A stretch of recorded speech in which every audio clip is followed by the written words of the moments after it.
Hello बच्चों, आज हम डिस्कस करने वाले हैं इंटीग्रेशन। मैथमेटिकल टूल्स का नेक्स्ट टॉपिक है आपके पास इंटीग्रेशन। जैसे आपने डिफरेंशिएशन स्टडी की वैसे ही इंटीग्रेशन भी एक पार्ट है जिसका हम आगे फिजिक्स में यूज़ करते हैं। तो देखिए हमारे पास ना दो तरह की वैल्यू होती हैं। एक होती है डिस्क्रीट वैल्यूज़ और एक होती है कंटिन्यूस वैल्यूज़।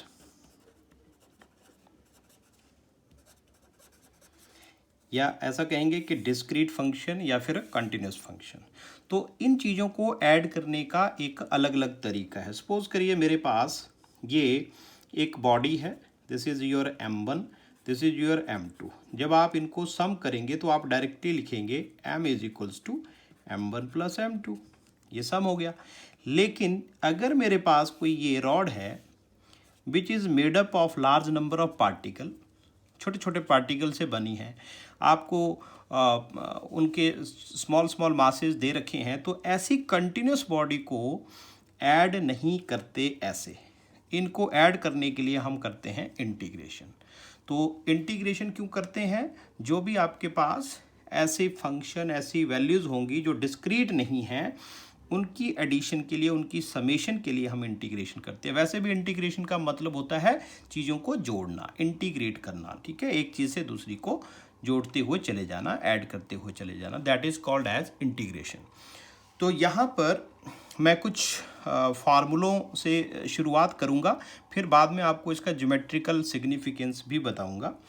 तो पहले फार्मूलों से स्टार्ट करते हैं। इंटीग्रेशन का जो सिंबल है और जो इसका ऑपरेटर है, कैसे हम लिखते हैं, इसमें लिखते हैं हम, जैसे सपोज करिए x raise to power n into d x, इसकी इंटीग्रेशन करनी है। अब यहाँ पर आप देखते चलिए, मैं x raise to power n की इंटीग्रेशन कर रहा हूँ, means it is y is equals to x raise to power n। तो मैं इसकी इंटीग्रेशन कर रहा हूँ। और ये जो लिखने का तरीका है, ये जो मैंने लिखा यहाँ, ये और ये सिंबल बन गया आपके पास, ऑपरेटर है। किसी भी चीज़ को इंटीग्रेट करना है आप इसके बीच में रखिए और इंटीग्रेट करिए। तो फार्मूला क्या कहता है, जहाँ डिफरेंशिएशन में आप पावर जो है लोअर करते थे, यहाँ हायर करनी है। x की पावर में एक ऐड करिए, जो भी उसकी पावर है, और उसी पावर से फिर डिवाइड कर दीजिए। और साथ में उसी डिनोमिनेटर में जो बेस है, बेस मतलब x, उसकी फिर से डिफरेंशिएशन करो और साथ में लगा दीजिए c। अब ये c क्यों लगाता हूँ ये भी मैं आपको बताता हूँ अभी। x raise to power n plus 1 divided by n plus 1, ये dx और dx 1 हो गया, प्लस c, ये आपके पास आंसर आ गया। अब देखिए जो इंटीग्रेशन है ये दो टाइप की होती है। एक होती है डेफिनेट इंटीग्रेशन। मैं एक एग्जांपल देता हूँ। आपने किसी वर्कर को, कंस्ट्रक्शन वर्कर को आपने एक काम दे दिया कि आपने एक दीवार खड़ी करनी है और आप चले गए ये ऑर्डर देके। अब वर्कर जो है वो कंटिन्यूसली लग गया काम में और उसने एक कितनी बड़ी दीवार खड़ी कर दी जब तक आप वापस आए, और वो दीवार सपोज करिए 20 फीट की तैयार कर दी। अब आपने कहा उससे कि भाई ये तो बहुत बड़ी होगी, इससे तो कमरा कैसे बनाएंगे, क्या करेंगे? तो वर्कर ने कहा कि सर आपने मुझे दीवार खड़ी करने के लिए कहा था, लेकिन ये नहीं कहा था कि कितनी लंबाई कितनी चौड़ाई है, राइट, और कितनी उसकी हाइट होगी। तो ये देखिए दो चीज़ें बातें हुई। अगर तो वो आदमी उस वर्कर को उसकी हाइट और लेंथ के बारे में बता देता तो चीज़ें फिक्स हो जाती, तो डेफिनेट हो जाती। लेकिन उसने नहीं बताई तो वो इनडेफिनेट हो गई। तो उसी तरह से हमारे पास डिफरेंशिएशन भी दो तरह की होती है, एक डेफिनेट इंटीग्रेशन और एक इनडेफिनेट। तो इसका मतलब ये हुआ कि जिसमें आपको लिमिट दी जाएगी वो डेफिनेट हो जाएगी और जिसमें लिमिट नहीं दी जाएगी वो इनडेफिनेट। तो यहाँ भी समस्या यही है कि जब तो आपको दिया जाएगा इनडेफिनेट तो सी लगाना है कांस्टेंट, क्योंकि आपको लिमिट नहीं पता ना कि कहाँ तक चीज़ें जानी हैं, तब लगाएंगे आप सी और इसको बोलते हैं constant of integration. Constant of integration, ठीक है। ये कब लगेगा? जब आपके पास इनडेफिनेट इंटीग्रेशन हो। अब मैं दोनों के एग्जाम्पल लूंगा फिर आपको बताऊंगा, ठीक है। तो पहले बात करता हूं मैं इस फॉर्मूले की ही। अब इसको एक समझिए, x raise to power 2 into d x, तो आंसर कितना आएगा? x की power 3 divided by 3 dx upon dx 1 हो जाएगा प्लस c। एक ये क्वेश्चन बन गया। और एक और देखिए, इंटीग्रेशन ऑफ x की पावर 1 नहीं लिख रहा हूँ सपोज करिए, या चलिए लिख लेते हैं 2 ही ले लेते हैं इसको भी। अब इसको कर दिया मैं 0 से लेके 1 तक। ये जो इंटीग्रेशन हुई ये बन गई आपके पास कैसी, इनडेफिनेट। अब ये डेफिनेट हो गई क्योंकि मैंने लिमिट ऐसे लिखनी है यहाँ पर 0 और ये 1। तो इसकी इंटीग्रेशन कितनी बनेगी, x की power 3 divided by 3 dx upon dx 1 होगा। देखो इंटीग्रेशन करने का तरीका वही है, उसमें कोई चेंज नहीं है, लेकिन अब मैं c नहीं लगाऊंगा, मैं लगाऊंगा यहाँ 0 से लेके 1। तो पुट करने का तरीका, वैल्यू निकलेगी क्योंकि इसकी डेफिनेट वैल्यू आएगी कोई। तो इसका है अपर लिमिट, ये जो ऊपर लिखी गई है इसको बोलते हैं अपर लिमिट, और ये जो यहाँ लिखी गई है इसको बोलते हैं लोअर लिमिट।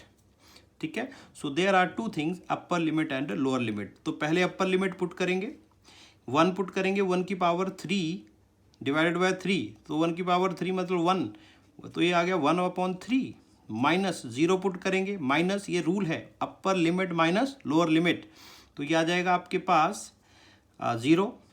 सो आंसर कितना बन गया बेटा, ये बन गया आपके पास 1/3। अब आप इन दोनों क्वेश्चनों को कंपेयर करिए, इसमें कोई फिक्स वैल्यू नहीं आई आपके पास, और जबकि इसमें आपके पास एक फिक्स वैल्यू आ गई। तो ये दो तरह की इंटीग्रेशन है, एक है आपके पास डेफिनेट और दूसरी है इनडेफिनेट। ये डेफिनेट हो गई, ये आपके पास इनडेफिनेट है। एक मैं और एग्जांपल लेके बताता हूं। सपोज करिए integration of x raise to power 3 into dx, ठीक है जी। तो इसको इंटीग्रेट करने के लिए कह दिया, तो आपने क्या लिखा आंसर, x की पावर 4 अपॉन 4 प्लस c। तो ये जो बनी आपके पास वैल्यू, इसको बोलते हैं इनडेफिनेट इंटीग्रेशन। ठीक है बेटा। जो दूसरी तरफ देखिए, यही क्वेश्चन है 0 to 1 या 1 to 2 कुछ भी ले लीजिए, तो ये कितना आएगा, x की पावर 3 इंटू dx, तो कितनी बनेगी वैल्यू, सेम वही x की पावर 4 अपॉन 4, लेकिन अब c नहीं लगेगा, 0 to 1 पुट, ये जो लिखी है बेटा अपर लिमिट, और इसको कहेंगे हम लोअर लिमिट। तो तरीका क्या है, upper limit minus lower limit, ये आपका तरीका रहेगा। तो upper limit is 1 upon 4 minus lower limit is 0 upon 4, ये पुट कर दी, तो आंसर कितना आ गया 1 अपॉन 4। ये डेफिनेट इंटीग्रेशन है, इसको क्या बोलते हैं, डेफिनेट इंटीग्रेशन, इस तरह की इंटीग्रेशन को। ठीक है, तो उसी तरह से मैं थोड़ा और एग्जांपल लेता हूँ। डिफरेंशिएशन में आपने कांस्टेंट की डिफरेंशिएशन 0 स्टडी की थी कि 0 होती है, लेकिन इसमें ऐसा नहीं होता। इसमें क्या होता है देखिए, अगर मैं आपको क्वेश्चन दे दूं कि इंटीग्रेशन करिए x² + 2 की विद रिस्पेक्ट टू x, तो आप क्या करेंगे, देखो पहले तो अलग अलग लिखिए इनको, x² dx plus 2 into dx, 2 बेटा कॉमन ले लीजिए और dx। अब यहाँ पर दो चीज़ें हो गई, x की पावर 3 अपॉन 3, ये इसकी इंटीग्रेशन, प्लस 2 कॉमन, dx की इंटीग्रेशन x होती है। जब भी समझ लीजिए इनके बीच में कोई वेरिएबल नहीं आया, तो ये d और ये जो निशान दे रखा है एक तरह से कैंसिल हो जाते हैं, तो क्या बच गया, फिर x बच गया। और साथ में क्या लगाना पड़ेगा, c हमेशा लगाना पड़ेगा अगर वो इनडेफिनेट है। तो ये वैल्यू बन गई आपके पास, दिस इज आंसर। इस तरह से क्वेश्चन करेंगे। उसी तरह से कुछ और एग्जाम्पल लेता हूं। अगर आपके पास आ गया कि integration of x 1/2 plus x raise to power 3/2 plus 4x + 8, ये हमने कोई इतनी बड़ी इक्वेशन ले ली और इसकी इंटीग्रेशन करिए।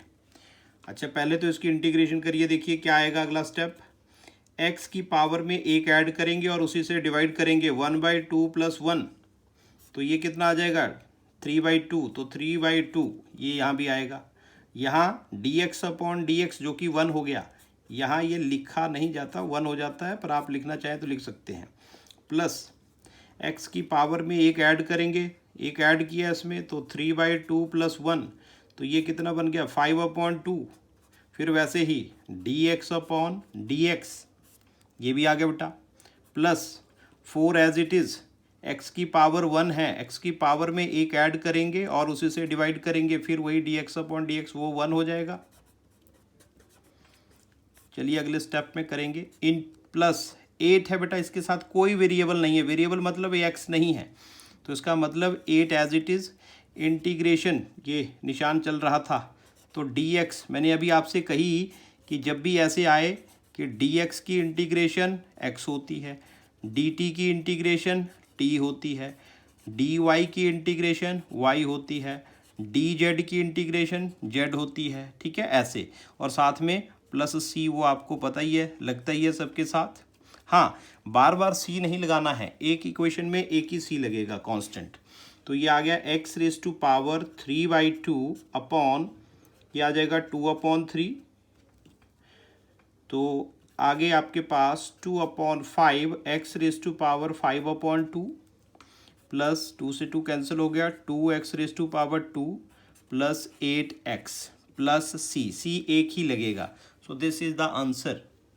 एक और देखिए question, if we have integration x² plus 2x plus 1, ये कोई इक्वेशन ले ली, अब लिमिट ले लेता हूँ मैं, ये मान लिया मैंने 1 to 2, करो जरा इसको डिफरेंशिएट, तो क्या लिखेंगे आप अगले स्टेप में, इसकी डिफरेंशिएशन कितनी आ जाएगी, डायरेक्ट लिख रहा हूँ मैं अब, पावर 3/3 प्लस 2x² 2 प्लस ये 1 इंटू dx, बेटा यहाँ x आ जाएगा, लेकिन अब लिमिट दे रखी है तो मैं वैल्यू पुट करूँगा, कितना आएगा आपके पास अगले स्टेप में, ये बनेगा आपके पास अपर लिमिट क्या आएगी 2, तो 2⁻³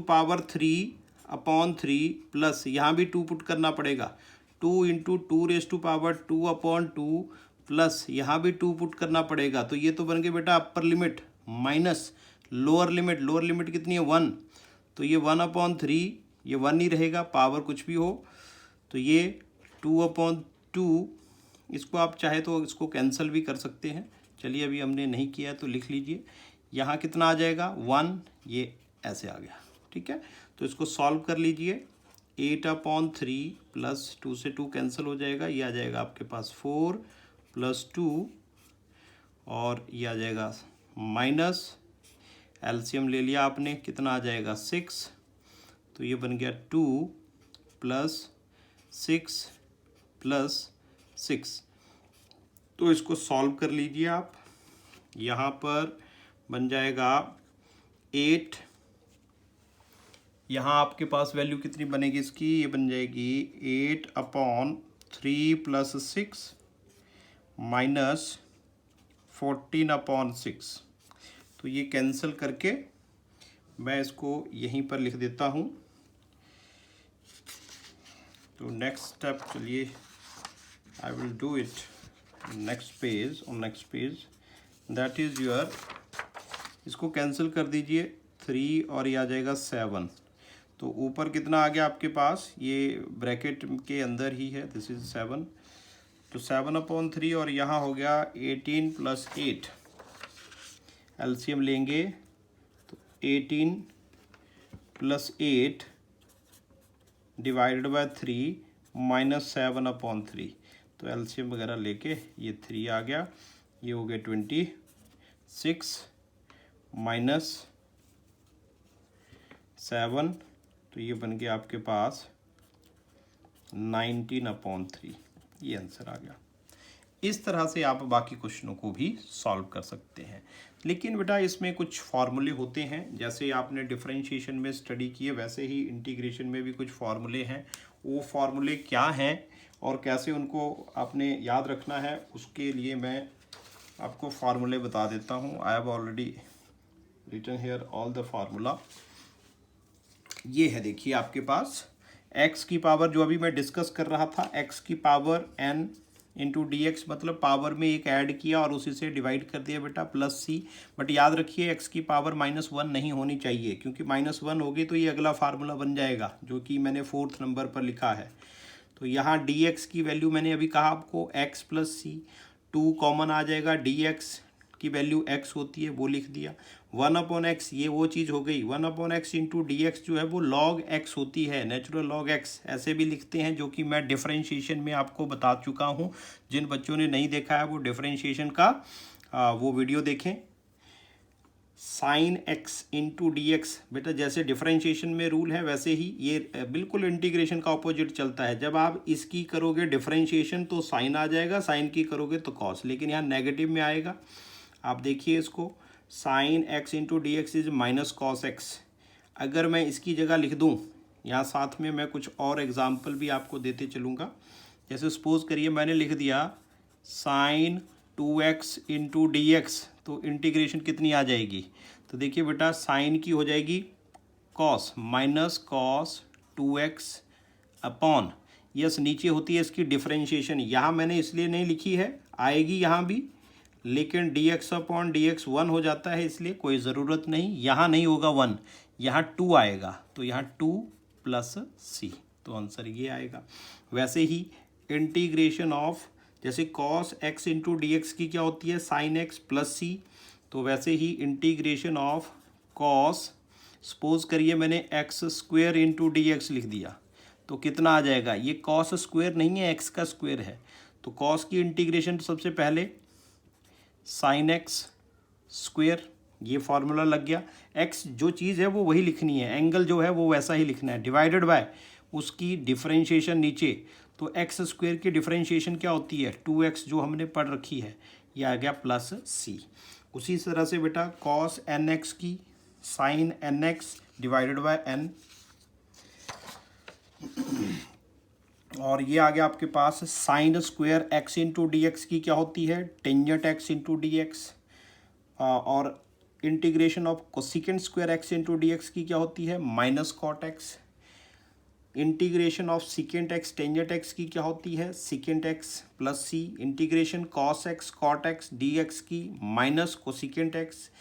इसको समझते रहिए आप ये चीज़ें। जैसे सपोज करिए क्वेश्चन आ गया integration of secant 2x tangent 2x into d x, भाई बेटा सिकेंट टेंजेंट की क्या होती है सिकेंट होती है, लेकिन x की जगह पर क्या है 2x है तो मैं 2x ही लिखूंगा, divided by differentiation of this 2x that is 2, तो ये आ गया प्लस सी। यहाँ मैंने dx अपॉन dx नहीं लिखा है क्योंकि वो 1 हो जाएगा इसीलिए। तो उसी तरह से cosecant x tangent cot x d x की माइनस कोसिकेंट एक्स, इस फॉर्मूले को देखिए ध्यान से, integration of a x plus b raise to power n into d x. सबसे पहले क्या करना है, जो भी चीज़ दे रखी है उसकी पावर में एक ऐड करो और उसी से डिवाइड करो, n+1 आ गया, नीचे क्या आ गया n+1 इंटू डिफरेंशिएशन जो बेस है, बेस मतलब ए एक्स प्लस बी, जब आप ए एक्स प्लस बी की डिफरेंशिएशन करेंगे तो बी है बेटा कांस्टेंट, कांस्टेंट की होती है 0, जबकि ए एक्स की कितनी आ जाएगी a और साथ में लग जाएगा c। So this is important. Integration of E x वैसे ही नहीं होगी, लेकिन इसके ऊपर जो पावर है एक्स वेरिएबल है उसकी होगी, जो कि D x upon D x 1 हो जाएगी प्लस सी, तो लिख दिया आपने ई रेज टू पावर 2x, वही बात e raise to power 2x as it is, लेकिन जो ऊपर है उसकी नीचे क्या करना पड़ेगी डिफरेंशिएशन। कुछ बच्चे नीचे इंटीग्रेशन कर देते हैं, नहीं इंटीग्रेशन हो चुकी है, नीचे यहाँ पर डिफरेंशिएशन ही होगी, ये आ जाएगा। फिर integration of E x square, x का स्क्वेयर है तो ये ऐसे लिख दिया, एक्स स्क्वेयर की डिफरेंशिएशन क्या होती है 2x, ये आ गया प्लस सी। इस तरह से आप इन फॉर्मूलों को याद रखिए और इसके बेसिस पर ही आपके आगे के क्वेश्चन होंगे, ठीक है। मैं थोड़ा सा आपको इसमें और कुछ एग्जांपल ऐड कर दूं, जैसे कि क्वेश्चन बड़ा अच्छा था एक, कि सपोज करिए इंटीग्रेशन ऑफ आपको आ जाए 2x plus 3 raise to power 4 into d x. क्या करेंगे इसका, देखिए पावर में एक ऐड करेंगे और जो ऐड करके आएगा उसी से डिवाइड करेंगे इनटू, यहाँ बेटा डिफरेंशिएशन करना पड़ती है किसकी, जो ये बेस है, बेस कौन है 2x प्लस 3, इसकी करना पड़ेगी डिफरेंशिएशन, फिर लिखेंगे प्लस सी। तो आंसर कितना आ जाएगा 2x plus 3 raise to power 5 upon 5 into इसकी डिफरेंशिएशन करो जरा, 3 की 0, 2x की कितनी 2, तो ये आ गया यहाँ पर 2 plus c. So answer is your 2x plus 5 raise to power 5 upon 10 plus c. ये आपके पास इसका आंसर हो गया। इस तरह का क्वेश्चन हो सकता है। इसमें एक और एग्जांपल लेता हूँ मैं आपको। मैंने आपको जो 1/x है उसकी डिफरेंशिएशन अभी बताई फार्मूले में, मैं दोबारा आपको बता देता हूँ। 1/x की होती है नेचुरल लॉग x, ठीक है। तो देखिए इसका क्वेश्चन कैसे हो सकता है, थोड़ा और मॉडिफाई करूँ। अगर क्वेश्चन आ जाए इंटीग्रेशन ऑफ 1 यही क्वेश्चन ऐसे होता अगर 2x plus 3 into d x, अब पावर नहीं है इसकी, ये 1/x की तरह ट्रीट किया जाएगा। तो इसकी क्या होगी natural log 2x plus 3 divided bye इसकी डिफरेंशिएशन जो ये है, तो इसकी कितनी आएगी डिफरेंशिएशन 2x, क्योंकि 3 की तो 0 हो जाएगी, plus c. That is the answer. क्यों आया वो मैंने अभी आपको बता दिया, क्योंकि हमें पता है because integration of 1/x into d x is natural log x plus c. ये आपने फार्मूला याद रखना है। तो इस तरह से ये डिफरेंशिएशन के फार्मूले हैं, इंटीग्रेशन के फार्मूले हैं, इनको याद रखिए और ऐसे